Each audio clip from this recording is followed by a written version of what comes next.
Good evening साथियों, welcome to सलाम education में आपका बहुत बहुत स्वागत है। यूं ही नहीं मिलती राही को मंजिल, यूं ही नहीं मिलती राही को मंजिल, एक जुनून सा दिल में जगाना पड़ता है, एक जुनून सा दिल में जगाना पड़ता है। पूछा चिड़िया से कैसे बनाती है आशियाना, तो बोली तिनका तिनका उठाना पड़ता है, तो बोली तिनका तिनका उठाना पड़ता है। थैंक यू साथियों। हम आज जो संस्कृत में यत्न पढ़ने वाले हैं, यत्न या फिर प्रत्यय, तो इसके बारे में हम चर्चा करेंगे। और ये जो यत्न होते हैं ये 2 प्रकार के होते हैं, इसके बारे में हम डिटेल में समझेंगे। तो बहुत अच्छे से ध्यान से देखिएगा।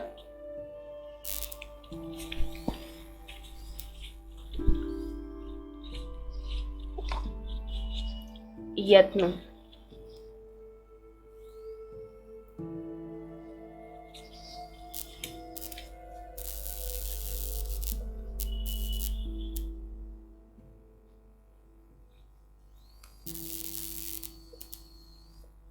यत्न या फिर इसे क्या कहा जाता है, प्रयत्न।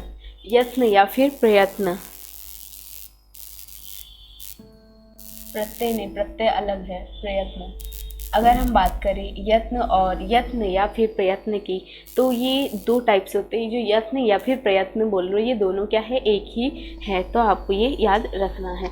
जैसे यत्न पूछ लिया, तो अगर यत्न कितने टाइप से डिवाइड किया गया है तो आप लोग को बहुत अच्छे से याद रखना है, 2 टाइप से। तो देखिए कि 2 टाइप्स कौन कौन से हैं, तो बहुत अच्छे से देखिएगा। अगर हम बात करें यत्न या फिर प्रयत्न की, तो इसके कितने प्रकार है, 2 प्रकार है, 2 प्रकार हैं। देखते हैं कौन कौन से प्रकार है। यत्न या फिर प्रत्यय की अगर हम बात करें तो इसके 2 प्रकार होते हैं। कौन कौन से, तो एक होता है आंतरिक यत्न,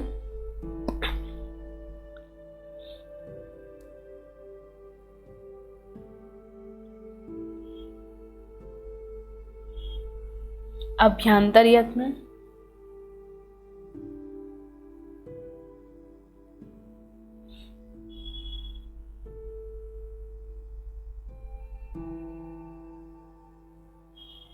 एक होता है अभ्यंतर यत्न और दूसरा होता है बाह्य यंत्र। अभ्यंतर यानी कि जो अंदर, जैसे कि आत्मा के अंदर, जैसे अपनी बॉडी के अंदर वाले की बात करेंगे। लेकिन अगर बाहर की, बाहर वाली, तो जैसे कि हमने देखे थे कि जो विकास जो है, प्रोसेस, वो जो है, जैसे हमने देखे थे कि जो व्यक्ति की अगर हम बात करें तो बच्चों का जो शारीरिक विकास होता है 2 टाइप से होता है, आंतरिक और बाहरी।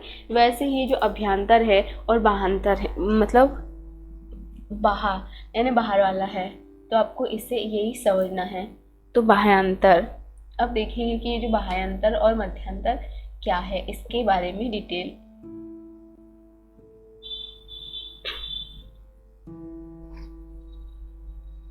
बाह्यांतर यत्न, तो आपको याद रखना है, यत्न के अगर टाइप पूछे तो आपको कितना, मतलब कितने याद रखना है, 2। वैसे 2 ही होते हैं, तो आप लोगों को 2 ही याद रखना है। कौन कौन से, अभ्यंतर यत्न और एक होता है बाह्यांतर यत्न।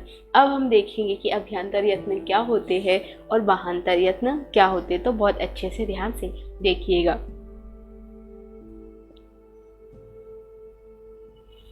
अगर हम बात करें अभ्यंतर की, तो इनका जो अभ्यंतर, मतलब कि इसमें क्या होता है कि जैसे हम कोई वर्ण बोल रहे हैं, हम अभी फ़िलहाल में वर्णों की बात करें, इससे पहले हमने वर्णमाला के जो उच्चारण स्थान वह देख लिए थे। अब हम देख रहे हैं कि यत्न, तो यत्न की अगर हम बात करें,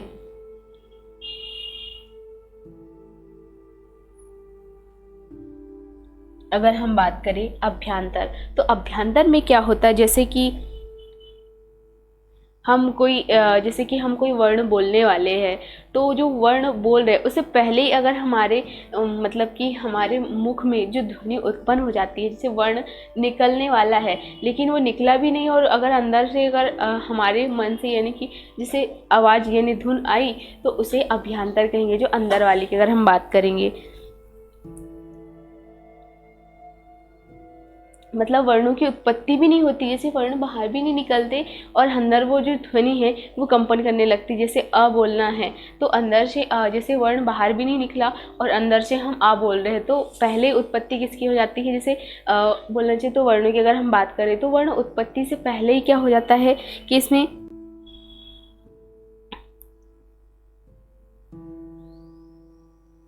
जैसे कि हम कोई अ बोल रहे हैं तो मतलब वो जो शब्द निकल भी नहीं रहा, उससे पहले अगर हम प्रयास कर रहे हैं उसका तो वो आंतरिक हो जाएगा। अगर बाहरी की बात करें तो बाहरी को कैसे समझना है?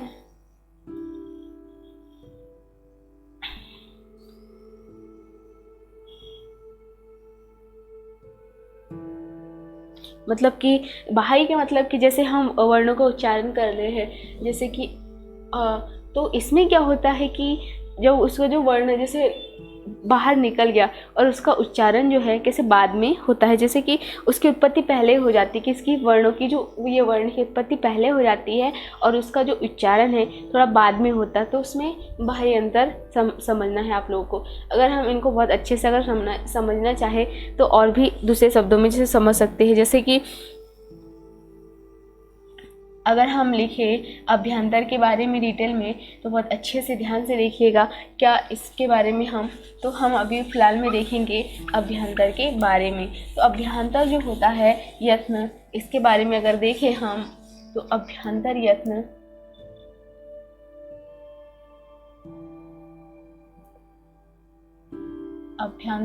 पे अगर चर्चा करें हम तो इसमें क्या होता है कि बहुत अच्छे से देखिएगा जो यत्न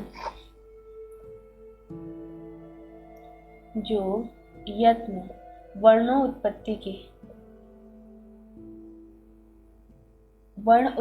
के पूर्व किया जाता है, मतलब इनका जो उच्चारण है वर्ण उत्पत्ति के पूर्व में ही किया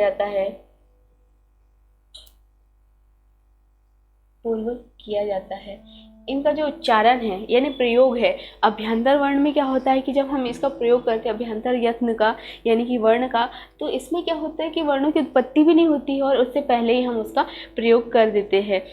और अगर हम बात करें भाषांतर की तो उसमें क्या होता है कि वर्ण की उत्पत्ति होती है तब हम उसका उच्चारण यानी उसका प्रयोग करते हैं।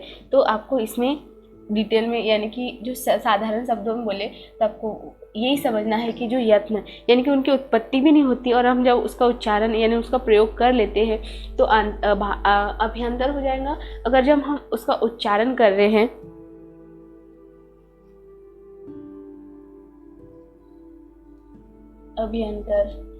अगर जब उसका उच्चारण कर रहे हैं जैसे कि उसकी उत्पत्ति हो चुकी है और हम उसका उच्चारण बाद में कर रहे हैं तो किस में आ जाएगा? बाह्य में आ जाएगा। जैसे अगर हिंदी में देखिए इसका तो अभ्यंतर मतलब कि जैसे वर्णों के मुख से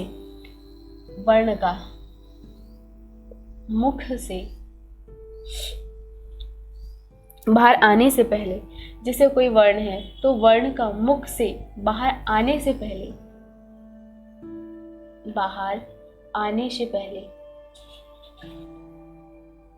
वर्ण बाहर भी नहीं आया, आने से पहले क्या होगा? आने से पहले मुख के भीतर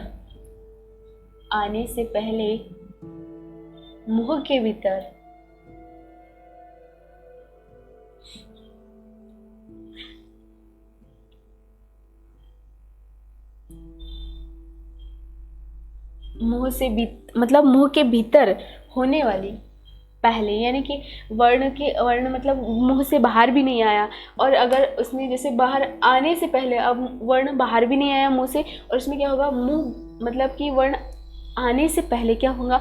मुख के जो अंदर होगा, मुंह के अंदर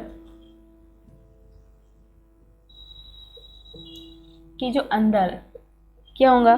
मुंह के अंदर होने वाली जो चेष्टा यानी प्रयास होने वाली चेष्टा मतलब मुंह के अंदर होने वाली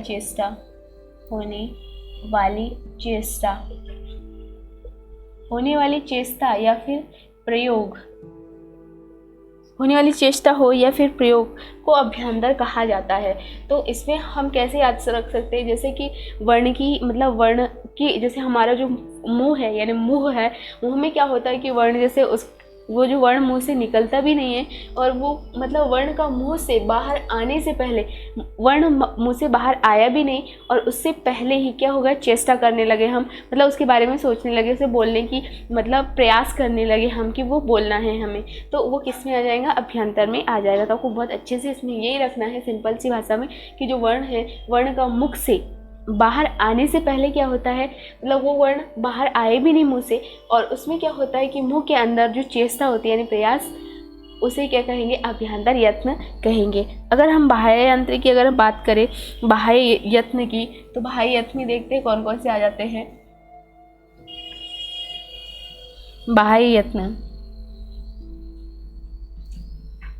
बाह्य यत्न, बाहांतर यत्न की अगर हम बात करें तो इसमें क्या होता है कि इसमें जो वर्ण मुंह से बाहर आने से पहले इसमें अंदर में क्या चेष्टा यानी प्रयोग करते हैं, लेकिन इसमें क्या होता है कि वर्ण आ जाता है तब हम उसका उच्चारण यानी कि प्रयास करते हैं उसे बोलने का। तो इसमें वही बताना है अब हमको, क्या इसमें क्या होता है कि पहले क्या होता है, पहले वर्ण की उत्पत्ति हो जाती है, मतलब इसमें पहले वर्ण आ जाता है। ये यत्न वर्णोत्पत्ति के अंतः स्थिर किया जाता है, यानी कि इसमें क्या होता है कि वर्णों,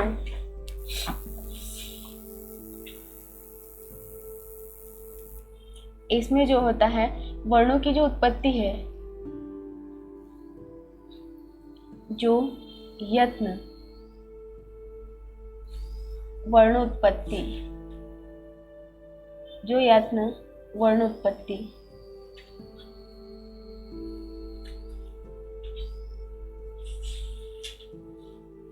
वर्ण उत्पत्ति के पूर्व यानी पहले किया जाता है, लेकिन इसमें क्या होता है बाद में किया जाता है।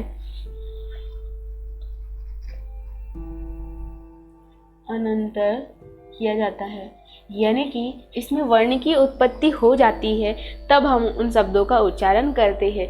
अब हम देखेंगे, अभी हमने देखा कि अभ्यंतर क्या होते हैं और बाहांतर यत्न क्या होते हैं, लेकिन अब अगर हम देखें कि इसमें जो अभ्यंतर यत्न है उसमें अगर वर्णों की बात करें, यत्न मतलब वर्ण, तो अगर हम बात करें तो इसमें वर्ण की अगर हम बात करें तो कौन कौन से वर्ण आते हैं वो भी हमें जानना जरूरी है। बाह्य यत्न कौन से है और आंतरिक यत्न कौन से, तो बहुत अच्छे से देखिएगा। अगर हम बात करें तो ये तो हो गई अभ्यंतर यत्न और बाह्यंतर यत्न की डेफिनेशन, है ना। तो आप लोग को बहुत अच्छे से याद रखना है ये जो मतलब बाह्यंतर का मतलब क्या होता है और आंतरिक का मतलब क्या होता है।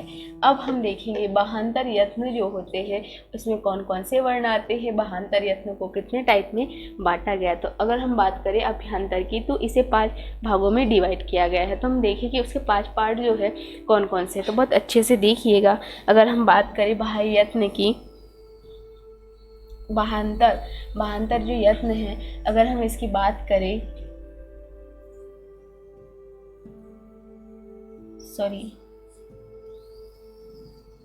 अभ्यंतर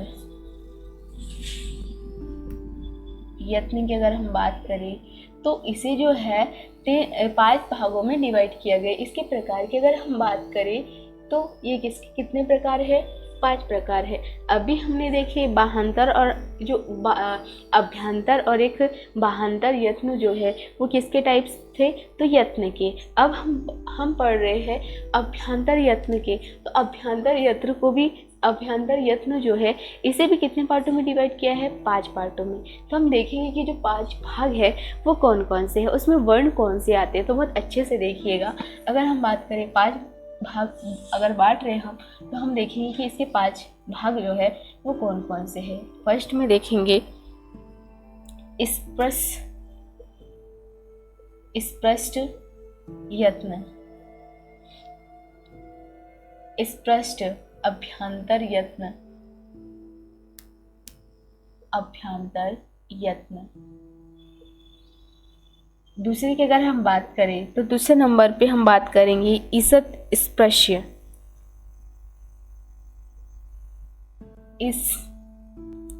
ईषत् स्पृश्य, ईषत् स्पष्ट आंतरिक अभ्यंतर। तीसरे में हम बात करेंगे, तीसरे नंबर पे इस, ई द्विव्रत, ईसत नहीं, इस द्विव्रत। हम क्या देखेंगे? इस द्विव्रत, इस द्विव्रत देखेंगे। उसके बाद तीसरे नंबर पे ये भी आंतरिक यत्न है। चौथे पे हम देखेंगे विव्रत, और पांचवें नंबर पे हम देखेंगे संव्रत। संव्रत, संव्रत और विव्रत। अब हम ये जो 5 टाइप है अभ्यंतर, तो हम इनमें पांचों को डिटेल से देखेंगे कि जो स्पर्श अभ्यंतर यत्न हैं वो क्या होते हैं, संव्रत क्या होते हैं, विव्रत क्या होते हैं, ईसत स्पर्श व्यंजन जो अभ्यंतर यत्न हैं वो कौन से होते हैं। जैसे हम हिंदी में वर्ण की अगर हम बात करें, वैसे ही संस्कृत में वर्ण को क्या बोला जाता है? यत्न या फिर प्रयत्न कहा जाता है। तो आपको इसमें कन्फ्यूज़न ज़्यादा नहीं होना है कि यत्न होते क्या है। तो यत्न का मतलब वर्ण होता है, ठीक है। अब हम बात करेंगे इसमें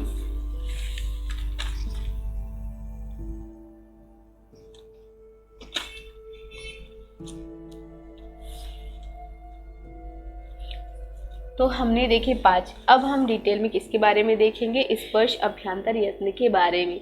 अभी हमने देखा अभ्यंतर यत्न, तो अभ्यंतर यत्न के 5 टाइप है। अब हम देखेंगे इसके 5 टाइप में से फर्स्ट वाले का डिटेल कि ये होता क्या है, इसमें वर्ण कौन से आते हैं, ठीक है। तो अब हम देखेंगे स्पर्श व्यंजन के बारे में। तो बहुत अच्छे से ध्यान से देखिएगा। अगर इसकी अगर हम बात करें तो जो स्पर्श व्यंजन की अगर हम बात करें तो जो कौन सी व्यंजन होते हैं, जो स्पर्श जो अभ्यंतर व्यंजन है वो कौन से होते हैं, तो वो हम बहुत अच्छे से जानने वाले हैं।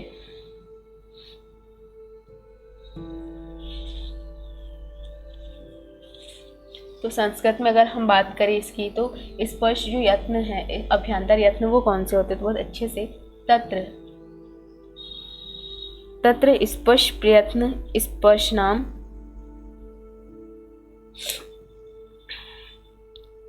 स्पष्ट,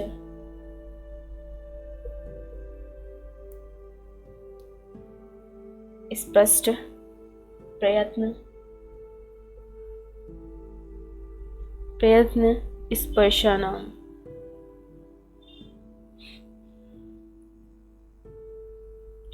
अगर इसे हिंदी में देखें तो इसका मतलब क्या होता है? जैसे तत् स्पष्ट प्रयत्नम स्पर्शानाम, तो इसका अगर मतलब हम हिंदी में देखें तो इसकी जो मीनिंग की अगर हम बात करें तो बहुत अच्छे से ध्यान से देखना है।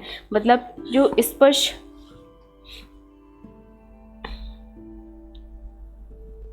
मतलब कि जो तत्र स्पर्श प्रयत्न, स्पर्श में क्या होता है कि जो स्पर्श संज्ञक वर्णों का स्पष्ट प्रयत्न, अगर हम बात करें जो वर्ण होते हैं जिनका जो स्पर्श व्यंजन होते हैं, जैसे हमने पढ़े स्पर्श व्यंजन, हमने पढ़े कि उनकी संख्या भी पढ़े कितनी होती है, 25 होती है। तो सब स्पर्श व्यंजन किस में आ जाएंगे? स्पर्श अभ्यंतर यत्न में पूरे आ जाएंगे ऑल टोटल। तो स्पर्श व्यंजन की अगर हम बात करें तो इसका अगर सूत्र की अगर हम बात करें, जो स्पर्श व्यंजन है उसमें सूत्र है। सूत्र की अगर हम बात करें तो उसका जो सूत्र है आपको बहुत अच्छे से याद रखना है। क्या है सूत्र? कदमो, कदमो मांसानः स्पर्शः, कदमो मांसानः स्पर्शः।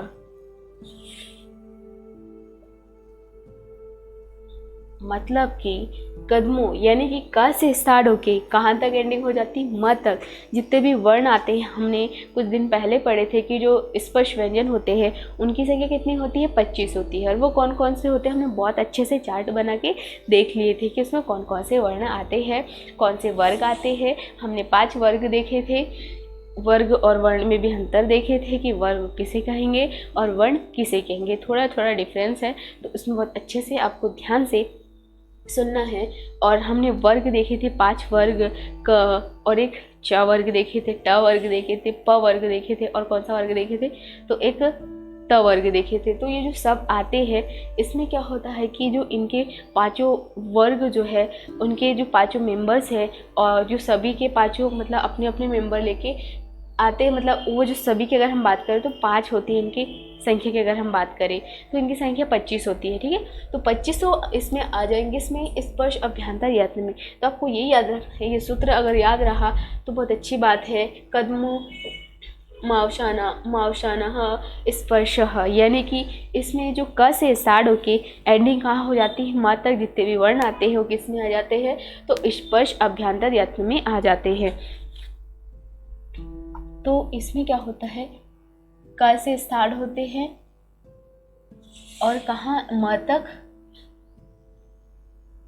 तक के सभी जो वर्ण हैं, वर्ण किसकी श्रेणी में आ जाते हैं, तो स्पर्श अभ्यंतर की श्रेणी में आ जाता है। तो आपको वही याद रखना है, जैसे क से माँ तक, जैसे हमने चार्ट बना लिए थे, तो आपको प्रैक्टिस के लिए अपना चार्ट मतलब अपनी कॉपी में बना लेना बहुत अच्छे से। तो आप क से जो माँ तक है सभी वर्ण किस में आ जाएंगे, तो स्पर्श अभ्यंतर यत्न में आ जाएंगे। आपको इतना ही याद रखना है, इसमें ज़्यादा कुछ नहीं रखना है। अब हम देखेंगे, स्पर्श के बारे में देख लिया, अब हम देखेंगे यत्न। जो यत्न स्पर्श व्यंजन देखे थे हमने, जो यत्न ईसत स्पर्श व्यंजन स्पर्श अभ्यंतर यत्न देखे थे सेकंड नंबर पे, जैसे स्पर्श व्यंजन फर्स्ट था और सेकंड में जो था उसको अब देखेंगे हम डिटेल में। तो आपको इसके बारे में इतने बहुत अच्छे से याद रखना है। अब हम देखेंगे सेकंड नंबर पे, ये जो अभ्यंतर यत्न है इसी का सेकंड टाइप जो है उसकी अगर हम बात करें, सेकंड प्रकार की अगर हम बात करें तो सेकंड क्या है, ईसत स्पर्श, ईसत स्पष्ट, ईसत स्पष्ट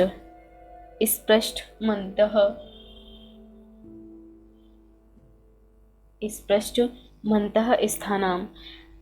तो ये जो हमने देखे थे कि सेकंड नंबर पे जो था क्या था, सेकंड नंबर पे ईसत स्पष्ट, जो ईसत स्पष्ट जो है, ईसत स्पष्ट जो है, अगर हम बात करें इसके सेकंड नंबर की, तो इसका जो सूत्र होता है वो देखेंगे। इसका जो सूत्र होता है वो होता है, क्या होता है इसका सूत्र,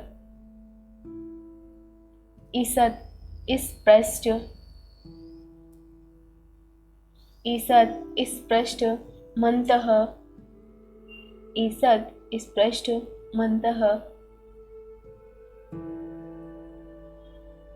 ईसत स्पष्ट मंतः स्थानाम। मतलब अगर इसका हिंदी में देखें तो इसका मतलब क्या होता है, तो देखिएगा बहुत अच्छे से। मतलब कि इसमें क्या होता है कि ये जो ईसत स्पर्श में आ जाते, जैसे हमने पढ़े थे कि जो अंतस्थ जो व्यंजन है य र ल व सब इसमें आ जाते। ईसत स्पर्श व्यंजन में क्या आ जाते हैं, य र ल व, जो 4 पढ़े थे हमने, 4 वर्ण पढ़े थे, वो सब किस में आ जाएंगे, तो ईसत स्पर्श जो स्पष्ट है इसमें आ जाएंगे। इसका ये जो है अगर बात करें हम ईसत स्पष्ट मंतः स्थानम, तो इसका जो स्थान होता है वो कौन से होते हैं, तो य र ल व जो वर्ण है उनका ये जो स्थान है स्पर्श, जो ईसत स्पष्ट मंतः। अगर हम बात करें इसमें कौन से वर्ण आ जाते हैं, तो उष्म व्यंजन, अंतस्थ व्यंजन आ जाते हैं इसमें, अंतस्थ वर्ण आ जाते हैं। अंतस्थ वर्ण की बात करें तो य र ल और व, ये किस में आ जाते हैं, तो अंतस्थ वर्ण में आ जाते हैं। जो ईसत स्पर्श है इसमें क्या होता है कि जो अंतस्थ वर्ण है इसमें आ जाते हैं, किसमें, अंतस्थ, ये जो ईसत स्पर्श व्यंजन है इसमें अंतस्थ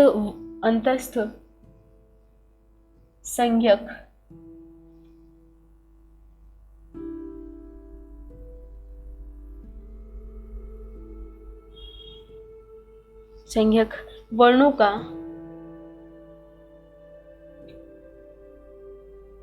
ईसत स्पष्ट प्रयत्न बोल दो या फिर यत्न बोल दो। मतलब कि जो अंतस्थ वर्ण है वो किस में आ जाते हैं, तो इसमें आ जाते हैं ईसत स्पष्ट स्थान में आ जाते हैं। तो आपको बहुत अच्छे से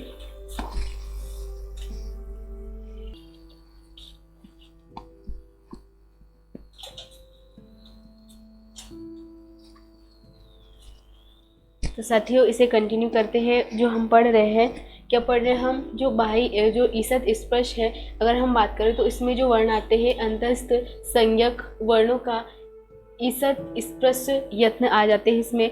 तो हम देखेंगे इसके बारे में कि इसमें जो वर्ण आते हैं वो कौन कौन से आते हैं। तो अंतस्थ मतलब कि अंतस्थ व्यंजन हमने पहले पढ़ चुके हैं, अंतस्थ व्यंजन कौन से होते हैं, तो आपको बहुत अच्छे से पता होगा कि अंतस्थ व्यंजन कौन से होते हैं। अगर हम बात करें इसके सूत्र की, अगर हम बात करें तो इसका जो सूत्र होता है वो क्या है, यणो अंतः,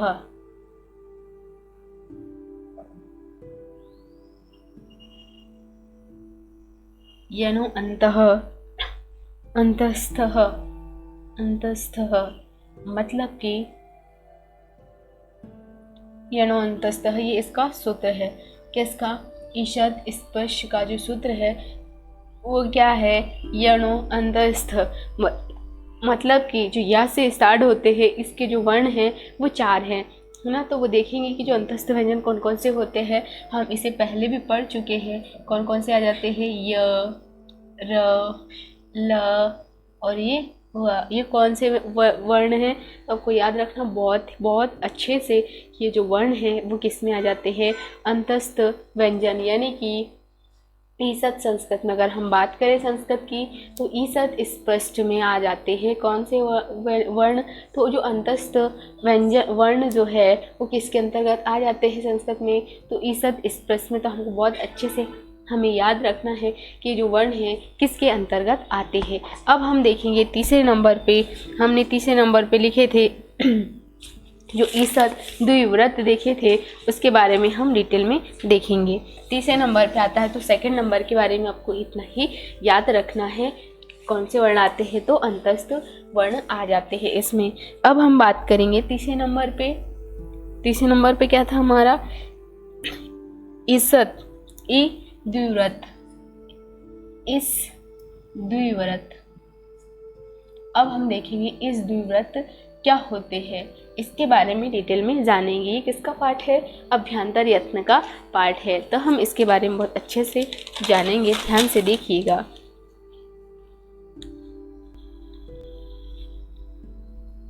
अगर हम बात करें तो ये जो ईसत की अगर हम बात करें तो इसमें वर्ण कौन से आते हैं, तो आपको बहुत अच्छे से ध्यान से देखना है। इसमें क्या होता है कि जो ईसत द्विव्रत, ईसत द्विव्रत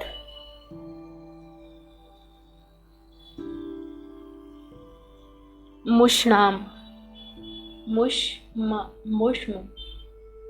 मुष्माणाम क्या है, मुष्माणाम मतलब हिंदी में अगर इसका अर्थ देखें हम तो इसमें क्या होता है, उष्म संज्ञक वर्णों का, उष्म संज्ञक वर्णों का ईसत द्विव्रत प्रत्यय प्रयत्न, ईसत द्विव्रत यत्न इसमें आ जाते हैं। मतलब कि इसमें उष्म व्यंजन आ जाते हैं। किसमें, ईसत द्विव्रत में। ईसत द्विव्रत में कौन से वर्ण आ जाते हैं, तो उष्म व्यंजन आ जाते हैं। हमने अभी थोड़ी देर पहले देखे थे अंतस्थ व्यंजन, अब हम देख रहे हैं उष्म व्यंजन के बारे में। तो इसमें जो ईसत द्विव्रत है इसकी श्रेणी में किन्हें रखा गया है, तो उष्म व्यंजन को रखा गया। अगर हम इसका सूत्र देखें तो सूत्र की अगर हम बात करें तो इसका जो सूत्र होता है बहुत अच्छे से याद रखना है। क्या है इसका सूत्र, तो शल्य उष्माणाम, शल्य उष्माणाम क्या है, शल्य उष्माणाम।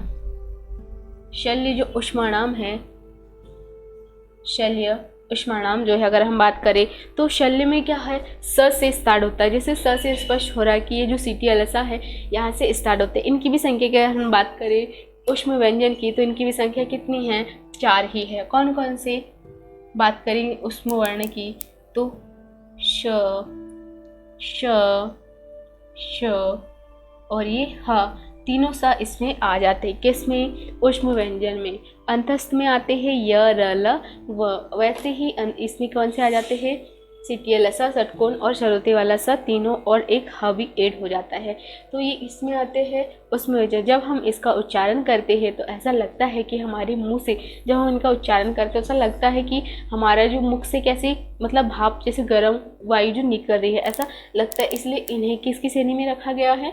तो ऊष्म व्यंजन की श्रेणी में रखा गया। तो आपको इसके बारे में इतना ही बहुत अच्छे से याद रखना है कि इस द्विव्रत है, इसमें कौन से वर्ण आते हैं, तो आपको याद रखना है ऊष्म वर्ण। जो ऊष्म वर्ण हैं वो आ जाते हैं।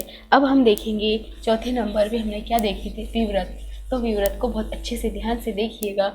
चौथे नंबर पे क्या आता है हमारा? विव्रत। विव्रत यत्न, विव्रत अभ्यंतर यत्न। तो विव्रत अभ्यंतर यत्न की अगर हम बात करें, अभ्यंतर यत्न, विव्रत अभ्यंतर यत्न की अगर हम बात करें तो इसमें कौन से वर्ण आते हैं? बहुत अच्छे से ध्यान से देखिएगा।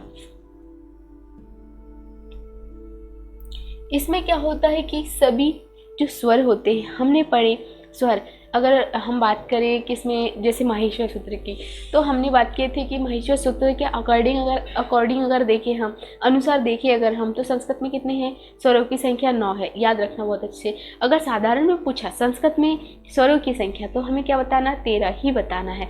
लेकिन अगर उसमें महेश्वर सूत्र के बारे में पूछा, महेश्वर सूत्र के अकॉर्डिंग, उसमें हमें कितना बताना है? 9 बताना है।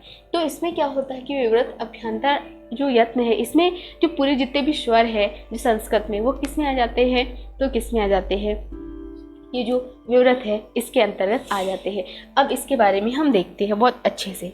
इसमें क्या होता है कि जो अच्छ स्वर होते हैं, अच्छ यानी स्वर, संस्कृत में अच्छ बोलते हैं स्वर को, है ना। तो इसमें जो होता है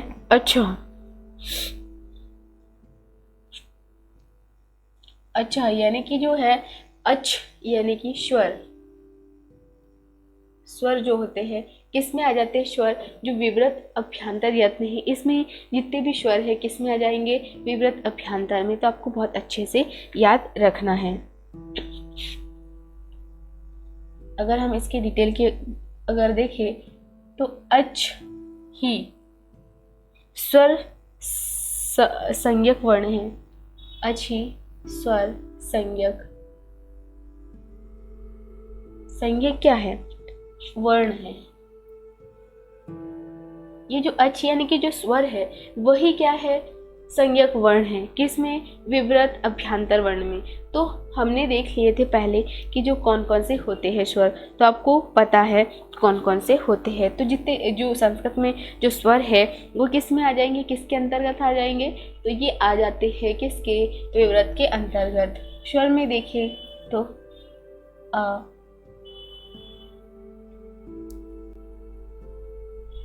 उ, ई,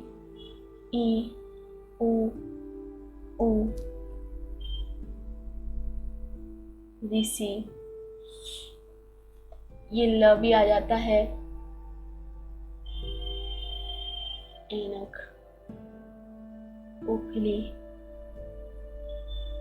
औरत, ये जो है किस में आ जाते हैं? संस्कृत में आते हैं। ये किस में? स्वर में। तो इसमें क्या है, जो ये राकिरे वाला जो ला है इसमें एड हो जाता है स्वर में। और ये जो ऋषि हैं ये संस्कृत में, मतलब जैसे हम हिंदी पढ़ते हैं तो हिंदी से क्या जो ऋषि है उसे हटा देते हैं किसी किसी पे, मतलब कि मात्रा के आधार पर देखें या फिर उसमें उच्चारण के आधार पर डिवाइड करते हैं। तो उसमें भी हम कहीं पे पढ़ते हैं 10, कहीं पे पढ़ते हैं 11 और कहीं पे पढ़ते हैं, टोटल की बात करें तो 13। वैसे ही इसमें क्या होता है कि जो ऋषि है हिंदी से हम हटा देते हैं, लेकिन इसमें नहीं हटाते क्योंकि जो हिंदी है उसकी उत्पत्ति यहीं से हुई, संस्कृत से। तो संस्कृत में अगर हम बात करें तो ये स्वर है। तो जो जितने भी स्वर है किस में आ जाते हैं? विव्रत अभ्यंतर में आ जाते हैं। तो आपको बहुत अच्छे से याद रखना है।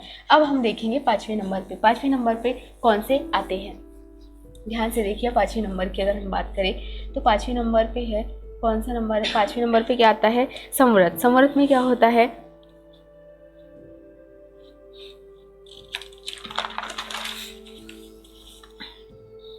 हम बात करेंगे संवृत की। जो संवृत है इसकी अगर हम बात करें तो बहुत अच्छे से ध्यान से देखना इसमें कौन से वर्ण आते हैं संवृत में।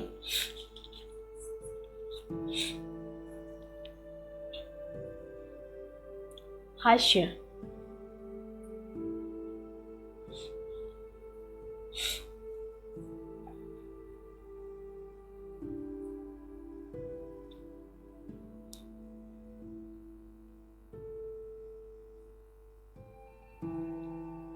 हास्वस्य, हास्वस्य वर्णस्य, हास्वस्य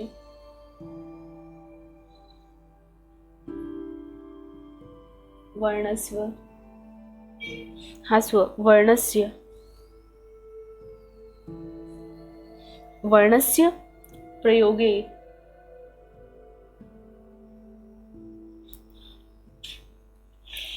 संवृतम प्रक्रिया दर्शाना। मतलब कि इसमें क्या होता है कि जो हास्य स्वर जो होते हैं, हमने देखे थे हास्य स्वर को मूल स्वर भी कहा जाता है, तो वो किसके अंतर्गत आ जाते हैं, इसके संवृत के अंतर्गत आ जाते हैं।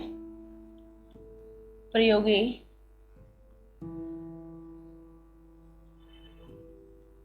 संवृतम प्रक्रिया, प्रक्रिया दशायाम तुम, दशायाम तुम, दशायाम तुम। मतलब कि इसमें क्या होता है कि जो हास्य स्वर है, हमने हास्य स्वर दीर्घ स्वर के बारे में बहुत अच्छे से डिटेल में देखे थे, जिसे मूल स्वर के नाम से भी जाना जाता है हास्य स्वर को, तो इसमें उसी के बारे में चर्चा हुई है।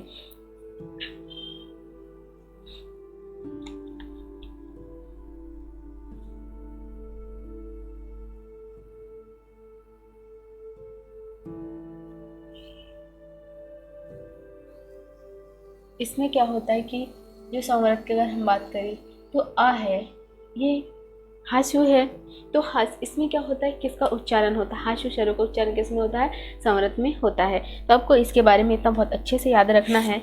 अगर हम बात करें अ का, तो जो हास्य, ये जो अ है हास्य वर्ण है, हास्य वर्ण का उच्चारण, हास्य वर्ण का जो उच्चारण काल में संवृत, उच्चारण काल में संवृत, उच्चारण काल में क्या होता है, संवृत प्रयत्न, जो प्रयत्न यानी कि यत्न जो है, यानी वर्ण जो है, उसमें क्या होता है, यत्न और प्रयोग सिद्ध के साथ,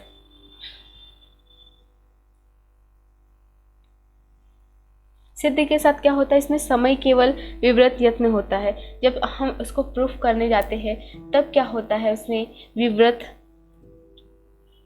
सिद्ध करने के समय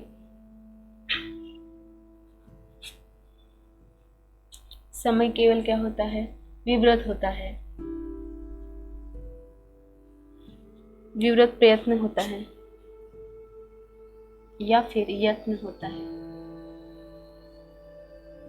मतलब कि इसमें क्या होता है कि जब हम अ को प्रूफ करेंगे, जैसे कि उसका उपयोग करेंगे, उसे सिद्ध करेंगे, तब हम हमने थोड़ी देर पहले पढ़े थे विवृत यत्न के बारे में, तो उसमें कौन से आ जाते हैं, जो स्वर होते हैं वो जो ऑल स्वर है उसमें आ जाते हैं, किस में आ जाते हैं, तो हमने पढ़े थे विवृत में आ जाते हैं। लेकिन अब हम संवृत की बात करें तो संवृत में आ का जो वर्ण है, अगर इसका उच्चारण काल में संवृत यत्न जब हम उच्चारण करते हैं तो वो किस में आ जाएगा, संवृत में आ जाएगा। लेकिन अगर हम उसे ही प्रूफ करके दिखाएंगे, जैसे कि लिख के दिखाएंगे या फिर उसे सिद्ध करके दिखाएंगे, तब वो किसकी श्रेणी में आ जाता है, संवृत की विवृत की श्रेणी में आ जाता है। जब हम बोल रहे हैं तो किसकी श्रेणी में आएगा, संवृत की जो संवृत है उसमें। अगर हम बात करें उसे लिख के, अगर उसे डिफाइन करेंगे, मतलब उसके बारे में हम अगर उसे सिद्ध करना चाहे तो किसके अंतर्गत आ जाता है, विवृत के अंतर्गत। आपको इतना ही इसमें अंतर याद रखना है बहुत अच्छे से। अब हम देखेंगे, अभी हमने देखा अभ्यंतर यत्न के बारे में, अब हम देखेंगे बाह्यांतर, ये जो यत्न होते हैं वो कौन से होते हैं। तो आपको अभ्यंतर यत्न में 5 टाइप याद रखना है, कौन कौन से होते हैं, और उसमें हमने वर्ण के बारे में भी देखे कि उसमें वर्णों को कैसा डिवाइड किया गया है। अब हम देखेंगे बाह्य यत्न के प्रकार।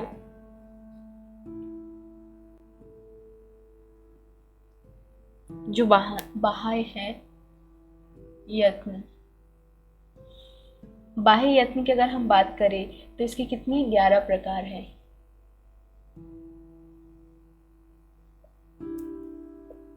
इसके कितने प्रकार है? 11। हमने अभी बात किए थे कि जो आंतरिक उसमें कितने हैं? 5 है, सिर्फ 5। अगर हम बात करें बाह्य यंत्र की, बाह्य यंत्र की अगर हम बात करें तो इसमें 11 प्रकार हैं। अब हम देखेंगे कि 11 कौन कौन से होते हैं। तो बहुत ही अच्छे से ध्यान से देखिएगा 11 कौन कौन से हैं।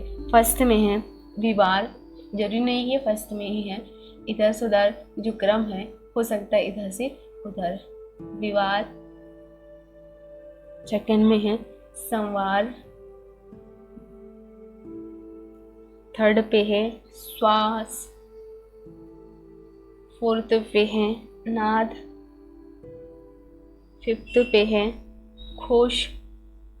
अगर हम बात करें फर्स्ट सेकंड की तो हम स्टार्ट करते हैं घोष, अघोष, महाप्राण, अल्पप्राण,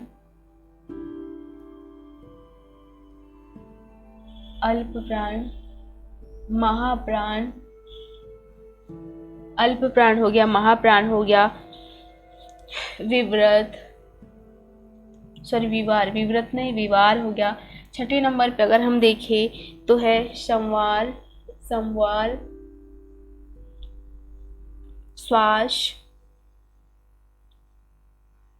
नाद और है उदात्त।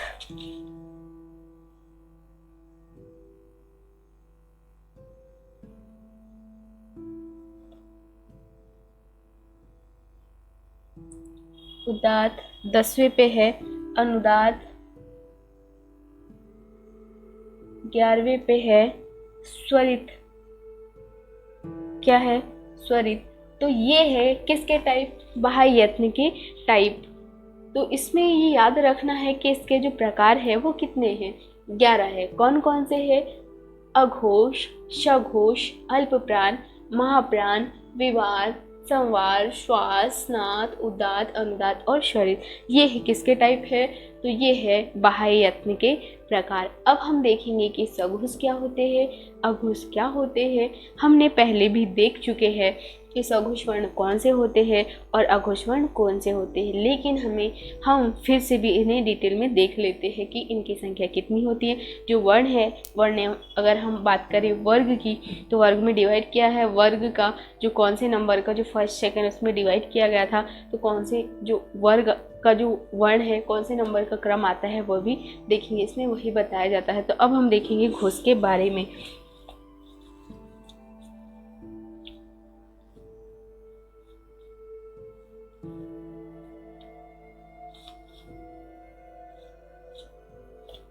तो अब हम देखते हैं, ये आपको बहुत अच्छे से याद रखना है। अब हम देखेंगे घोष के बारे में। तो घोष कौन कौन से वर्ण आते हैं घोष में? तो घोष के बारे में बहुत अच्छे से देखिएगा। घोष को ही सघोष भी बोला जाता है, ये भी आपको बहुत अच्छे से याद रखना है, नहीं तो सघोष आया कि हम कंफ्यूज हो जाएंगे, ऐसा नहीं होना है। तो घोष और घोष या फिर घोष बोल दो या फिर सघोष बोल दो, वो क्या है? एक ही है। तो हम देखेंगे कि जो घोष है उसमें कौन कौन से आते हैं।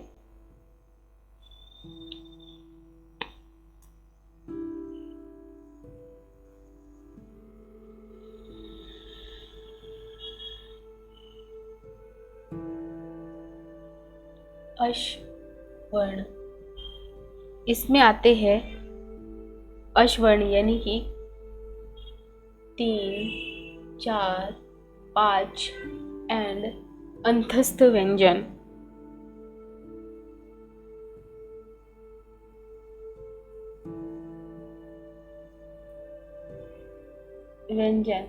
कौन सी? य, र, ल, व और एक और जुड़ जाता है, कौन सा? ह जो है, ह भी इसमें जुड़ जाता है। तो सघोष वर्ण की अगर हम बात करें तो इसमें कौन कौन सी जो वर्ग है हमने डिवाइड किया था, वर्ग के जो बोलने चाहिए तो वर्ण के अलग अलग पार्ट फर्स्ट सेकंड में हमने देखे थे। तो ये आ जाते हैं थर्ड, फोर्थ, फिफ्थ। अगर देखें तो ये जो स्पर्श व्यंजन का जो है क वर्ग की अगर हम बात करें, क वर्ग हो गया, च वर्ग, ट वर्ग,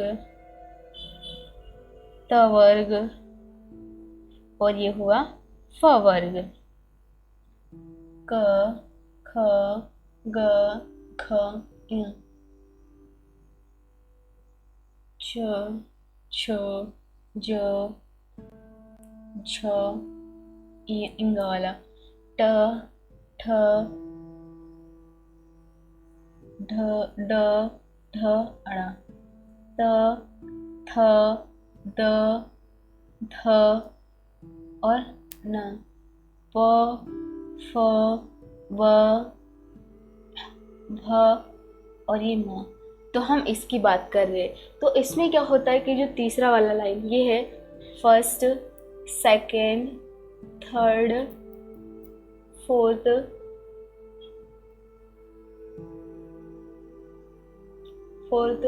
और ये है फिफ्थ, ये है क्रम। तो अगर हम बात करें घोष की, तो घोष में जो ये पूरी लाइनें हैं ये दो को छोड़ के, फर्स्ट और सेकंड को छोड़ के, ये थर्ड, फोर्थ, फिफ्थ किस में आ जाते हैं? घोष वर्ण में आ जाते हैं। इनके अलावा भी कौन से आते हैं? तो ये जो य, र, ल, व है ये किस में आ जाते हैं? तो घोष वर्ण में आ जाते हैं। हमें ये भी याद रखना है कि जो घोष वर्ण है किसका पार्ट है? तो ये है बाह्य यत्न का पार्ट है। अगर हम बात करें तो घोष जो है, घोष में ये वर्ण आते हैं। वर्णों की संख्या अगर काउंटिंग करें तो 5 × 15 = 10, 15, ये बच्चों को 20 आ जाते हैं। ये 20 वर्ण, तो 20 जो वर्ण अगर बात करें हम किसमें? घोष में। तो वर्णों की संख्या कितनी याद रखना है आप लोगों को? कितनी? 20 होती है। हमने ये काउंटिंग कर लिए। थर्ड, फोर्थ, फिफ्थ यानी कि दो फर्स्ट सेकंड को छोड़ के जितने भी आएंगे वो किस में आ जाते हैं? घोष में आ जाते हैं। उसके अलावा भी अंतस्थ व्यंजन है किस में आ जाते हैं? घोष में आ जाते हैं। लेकिन उसके अलावा भी ह को जो बोलना चाहिए तो हम कौन सा, अच्छा उष्म स्वर बोलते, सॉरी, उसमें जो स्वर बोलते हैं वो किस में ऐड हो जाता है? हा, जो ह है वो घोष में चला जाता है। तो आपको इसके बारे में इतना ही याद रखना है। अब हम घोष देखेंगे सघोष के बारे में।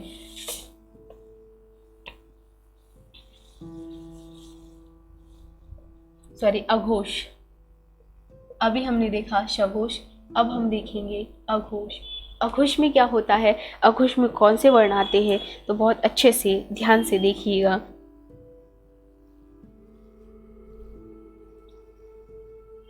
इसकी अगर हम बात करें तो अघोष में कौन से आ जाते हैं? तो अघोष में जो है फर्स्ट और सेकंड उसके साथ कौन से आ जाते हैं? स और ये स, ये तीनों आ जाते हैं। किसके साथ? अघोष के साथ। फर्स्ट और सेकेंड, ये जो फर्स्ट वाला पार्ट है, ये जो क वाला है वर्ग का क वाला यानी कि क, च, ट, त और ये फ।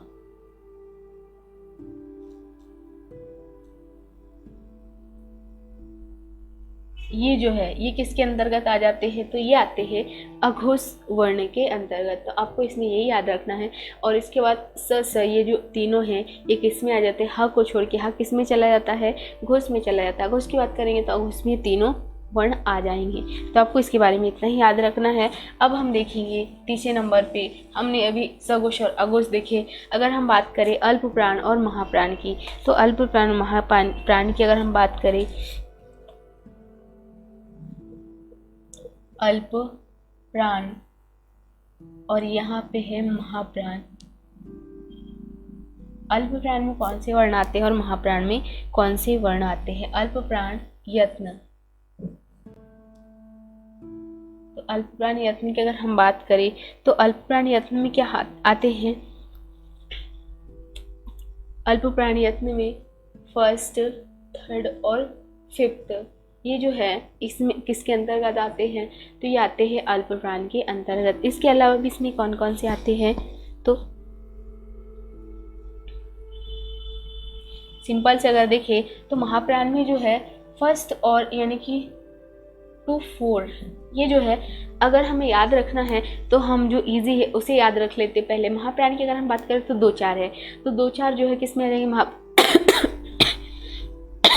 सॉरी, महाप्राण की अगर हम बात करें तो महाप्राण में कौन से वर्ण आ जाएंगे, दूसरा और फोर्थ नंबर का, और अदर जितने भी बचे होंगे किस में आ जाएंगे, अल्प प्राण में। तो फर्स्ट थर्ड फाइव किस में आ जाएंगे। तो हमें याद रखने के लिए इसको वैसे हम भूल सकते हैं लेकिन इसे नहीं भूल सकते। महाप्राण में 2 ही आते हैं, कौन से, तो 2 और 4 यानी कि 2 का वर्ग, तो हम ऐसे याद रख सकते हैं। महाप्राण जो अल्प प्राण है उसमें जो बच्चे वाले इसमें आ जाते हैं। इसके अलावा भी आते हैं अल्प प्राण में कौन कौन से, जो अल्प प्राण की अगर हम बात करें तो इसमें आते हैं य, र, ल, व, इसमें आ जाते हैं अल्प प्राण में। अगर हम बात करें महाप्राण में तो महाप्राण में इसके अलावा फर्स्ट सेकंड के अलावा भी क्या आते हैं, फर्स्ट सेकंड के अलावा भी इसमें आ जाते हैं स, श, तीनों सा आ जाते हैं, ह आ जाते हैं किसमें, महाप्राण यत्न में। तो आपको इसमें यही याद रखना है कि अल्प प्राण में कौन से वर्ण आते हैं और महाप्राण में कौन से वर्ण आते हैं। तो ये इतना ही बहुत अच्छे से आपको याद रखना है।